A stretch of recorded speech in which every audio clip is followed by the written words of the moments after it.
Okay. Student of leadership and management. Wow. All right. Well, I could say yes.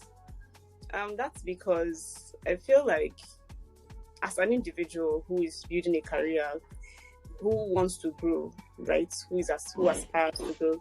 I've always tried to ensure that I, you know, probably read books and watch videos, that talk about leadership. Because if you say you want to be top in your niche, then that means you're aspiring to become a leader of some sort in one way or the other.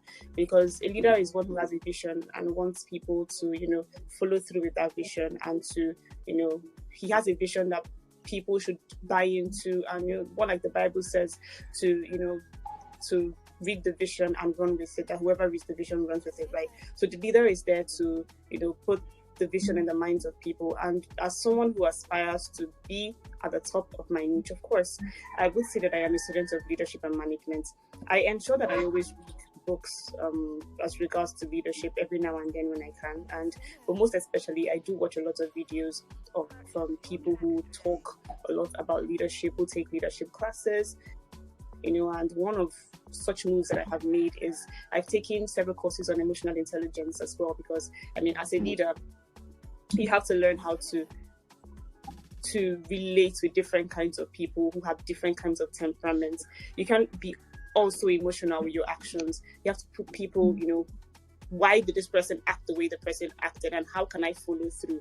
So it's important as a leader to be able to, relate with Mr. A differently from the way you relate with Mr. B, because Mr. A is different from Mr. B, and they're all peculiar in their own ways. And that also comes in the ability to manage people. If you're a leader who doesn't know how to manage people, that's where we begin to have issues with, oh, my boss is terrible, or oh, my boss doesn't know how to. He's not empathic. He doesn't have empathy. He or she cannot, resonate with how I feel. All of those stuff come in. So yes, I do take my time to ensure that I better myself, so that if for any reason I am put in a position where I have to lead people, which has happened a couple of times, one of which, if I were to give an example, while I was, let's even moving out of career now, if I was to talk about my days before, I came into social media management, during my NYSC, I was made the CLO of the local government that I, served in at the time. It was it was the corporate liaison officer. It was unexpected. I didn't even know how they picked me up on the crowd.